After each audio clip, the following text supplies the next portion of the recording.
All right, it's Tokyo Game Show 2012. Sean McGinnis and Peter Brown. Hey. We just checked out a whole bunch of Capcom games. Peter, you got a chance to see some new content for Resident Evil 6? Yeah, it's the new Mercenaries mode. You know, it's kind of familiar to some people who maybe played Mercenaries on the 3DS.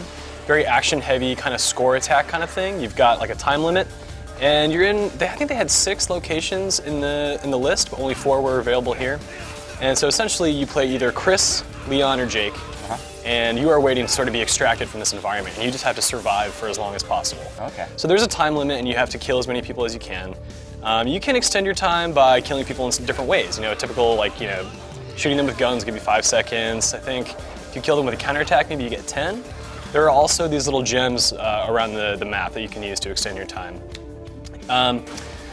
It's kind of interesting. The enemies kind of came in waves. There were moments where it felt as though there weren't enough enemies around me, but then at the same time, I could also get overwhelmed. So it's an interesting balance, and I think it might need a little bit of tweaking, but overall, it seemed pretty good. And there are modes where you can do co-op, whether it's split screen or you can join your friend's game, or they can hop into your game.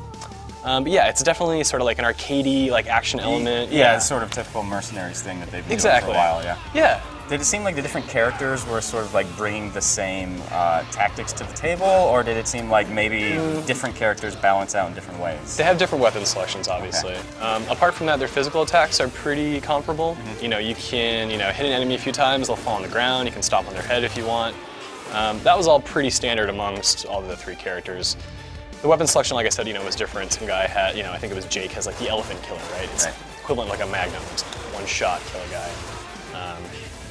He was pretty strong, and I did find myself running out of ammo quite a bit. So you kind of have to run around the map to collect more, which you'd think it'd be nice if you could get them for more enemies. So maybe we'll see that in the end. But overall, it seemed pretty fun, and I can see people kind of competing with each other. So do you think it has legs? Is this going to be something that people like keep playing, or is it just sort of like, hey, I bought this game, may as well play Mercenaries? It's an interesting question because Capcom is sort of pushing this initiative with their Resident Evil Online presence. Yeah. So I think a lot of the data and the achievements that you get within the Mercenaries mode will translate over to that.